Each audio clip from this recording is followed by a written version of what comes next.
పాకిస్తాన్ మరోసారి కవ్వింపు చర్యలకు దిగింది. నియంత్రణ రేఖ వెంబడి పాక్ రేంజర్లు భారీగా కాల్పులకు తెగబడ్డారు. జమ్మూ కాశ్మీర్లోని జమ్మూ, సాంబా, పఠాన్కోట్ లక్ష్యంగా మళ్లీ డ్రోన్ దాడులు చేస్తోంది పాకిస్తాన్ దాడుల్ని సమర్థంగా తిప్పికొడుతున్నట్లు తెలిపింది భారత సైన్యం.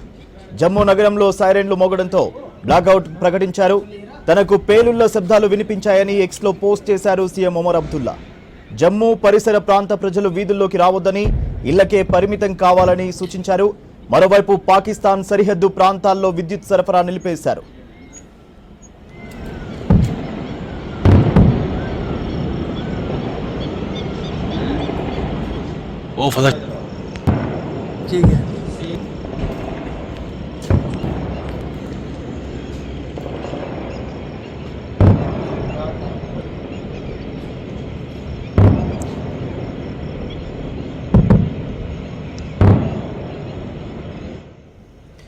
డీటెయిల్స్ అజయ్ అందిస్తారు. అజయ్, పాకిస్తాన్ మరోసారి కవ్వింపు చర్యలకు దిగినట్టు తెలుస్తోంది, అప్డేట్స్ ఏంటి?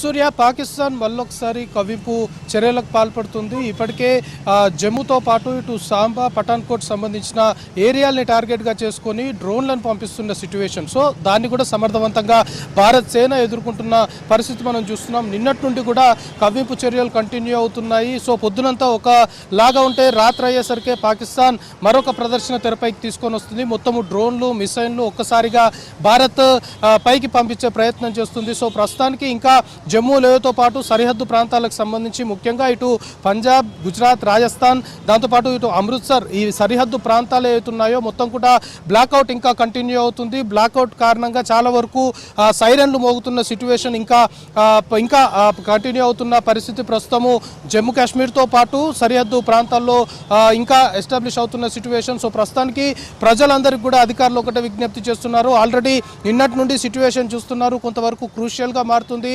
పాకిస్తాన్ వరుస దాడులకు దిగుతుంది. ఏ క్షణం ఏం జరుగుతుందో అనే ఒక భయం మాత్రం సర్వత్రా ఉన్న క్రమంలో భారత సేన మాత్రం చాలా క్లియర్గా ప్రతి దాడిని కూడా ఇటు డ్రోన్లు కావచ్చు, లేకపోతే మిసైల్స్, దాంతోపాటు జెట్ ఫైటర్ ఏ విధంగా పాకిస్తాన్ దాడికి ప్రయత్నించినా కూడా వాటన్నిటిని సమర్థవంతంగా తిప్పికొడుతున్న పరిస్థితి. సో ప్రస్తుతానికి కూడా కొన్ని ప్రాంతాలని, ముఖ్యంగా సరిహద్దు ప్రాంతాలకు సంబంధించిన ఏరియాల్ని టార్గెట్గా చేసుకొని కొంతమేరకు డ్రోన్ల ద్వారా దాడులు చేసే ప్రయత్నం పాకిస్తాన్ చేస్తుంది. దానికి సంబంధించి కూడా ప్రస్తుతం తిప్పికొడుతున్న సిచ్యువేషన్. ఇటు అమృత్సర్ పరిసర ప్రాంతాల్లో దాదాపు 4 డ్రోన్లని నిర్వీర్యం చేసినట్లు కూడా మనకు సమాచారం అందుతుంది. దాంతోపాటు ఇటు జమ్మూ లోయకు సంబంధించి, జమ్మూ కాశ్మీర్ సంబంధించి ఆల్రెడీ నిన్న జమ్మూ ఎయిర్పోర్ట్ పైన దాడితో స్టార్ట్ అయిన తర్వాత సైమల్టేనియస్గా నిన్న కూడా చాలా ప్లేసెస్లో పాకిస్తాన్ సంబంధించిన ఆర్మీ దాడి చేసే ప్రయత్నం చేసింది. వాటన్నిటిని కూడా ఇండియా, ముఖ్యంగా భారత్ సేన ఎక్కడికక్కడ తిప్పికొడుతూ, ముఖ్యంగా మన దగ్గర ఉన్న S-400 ద్వారా ప్రతి ఒక్క దాన్ని కూడా నిర్వీర్యం చేస్తున్న సిచ్యువేషన్ మనం చూస్తున్నాం. ప్రస్తుతానికి కూడా భారత్ సేన చాలా ధీటుగా ముందుకెళ్తున్న సిచ్యువేషన్. ముఖ్యంగా బార్డర్స్లో ఒక హైటెన్స్ వాతావరణం అయితే కంటిన్యూ అవుతుంది. ఖచ్చితంగా పాకిస్తాన్ సంబంధించి ముందు నుండి కూడా భారత్ సేన ఒకటే చెప్తుంది. భారత ప్రభుత్వం కూడా చాలా క్లియర్గా పహల్గామ్ దాడి తర్వాత ఆపరేషన్ సింధూర్ చేశారు. సో దాని తర్వాత కామ్గుంటే ఎక్కడికక్కడ సెట్ అయిపోయేది. కానీ పాకిస్తాన్ మాత్రము అంతకంతకు కవ్వింపు చర్యలకు పాల్పడుతూ ఆపరేషన్ సింధూర్ తర్వాత వరుసగా భారత్ సంబంధించి కావచ్చు, లేకపోతే ఇటు LOC సరిహద్దు ప్రాంతాల్లో మొత్తం కూడా లైన్ ఆఫ్ కంట్రోల్ వద్ద దాడులకు దిగుతూ అటు డ్రోన్లు, మిసైల్లని భారత్ వైపు పంపిస్తూ కొంతమేరకు కవ్వింపు చర్యలకు పాల్పడుతున్న క్రమంలోనే దాడికి ప్రతిదాడి చేయాల్సిన పరిస్థితి ఏర్పడుతుంది అనేది భారత్ సంబంధించిన ప్రభుత్వం ముందు నుండి చెప్తున్న అంశం. సో నిన్న కంటిన్యూస్గా అర్ధరాత్రి వరకు అదే కంటిన్యూ అయిపోయింది. తెల్లవారుజామున కూడా కొన్ని ప్లేసెస్లో ఇటు భారత్ సంబంధించిన బార్డర్ అనుకోవచ్చు, కొన్ని LOC ప్రాంతాల్లో పాకిస్తాన్ ఇదే విధంగా కవ్వింపు చర్యలకు పాల్పడమే కాకుండా వరుస దాడులకు దిగిన పరిస్థితి. ప్రతి దాడిని కూడా ఎక్కడికక్కడ ధీటుగా ఎదుర్కొంటూ సమర్థవంతంగా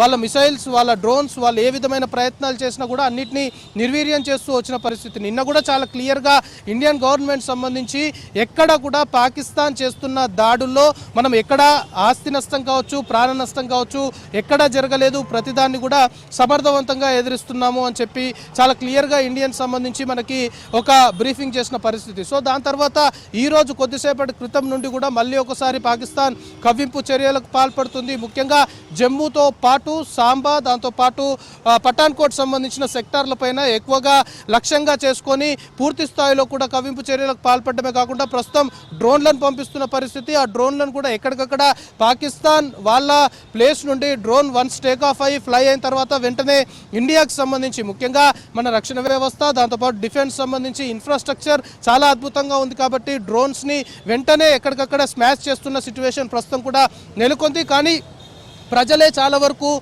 సరిహద్దు ప్రాంతాల్లో ఉన్నవారు చాలా వరకు భయాందోళన వ్యక్తం చేస్తున్నారు. మనం చెప్పుకుంటున్నట్లు ఇటు జమ్మూతో పాటు ప్రస్తుతం ఇంకా సరిహద్దు ప్రాంతాల్లో బ్లాక్అవుట్ కంటిన్యూ అవుతుంది. ఎక్కడికక్కడ ఎలక్ట్రిసిటీ మొత్తం కూడా నిలిపివేశారు ఇంట్లో. ఎందుకంటే మొత్తము చీకటి ఉంటేనే శత్రువు దాడి చేసే ప్రసక్తి ఉండదు. వన్స్ లైట్స్ ఎక్కడైతే వెలుగుతాయో దాన్ని టార్గెట్గా చేసుకొని కూడా పాకిస్తాన్ సంబంధించిన వాళ్ళు దాడి చేసే అవకాశం ఉంటుంది. కాబట్టి మొత్తం బ్లాక్అవుట్ చేయడము, బ్లాక్అవుట్ చేసిన తర్వాత గ్రౌండ్ లెవెల్లో అన్ని విభాగాలకు సంబంధించిన అధికారులు కూడా అంటే సైరన్లు మోగించడము, ప్రజల్ని అప్రమత్తం చేయడము, ప్రజలకి ఒకవేళ ఎలాంటి ఇబ్బందులు ఉన్నా కూడా అధికారులు గ్రౌండ్ లెవెల్లో పనిచేస్తున్న సిచ్యువేషన్ ప్రస్తుతం నెలకొంది. సో ఇంకా ఈ రాత్రి కూడా సేమ్ నిన్నటిలాగానే పాకిస్తాన్ ఇదే కంటిన్యూ చేసే అవకాశాలు కూడా లేకపోలేదు. సో దానికి కూడా భారత సేన సిద్ధంగా ఉంది అనేది మనకు చాలా క్లియర్గా అర్థమవుతున్న అంశం. సో ప్రస్తుతానికైతే ఇంకా జమ్మూ కాశ్మీర్తో పాటు సరిహద్దు ప్రాంతాలకు సంబంధించి ఇదే కాల్పులు అనుకోవచ్చు, లేకపోతే బాంబు దాడులు, దాంతోపాటు missiles, at the same time drones సంబంధించి చాలా వరకు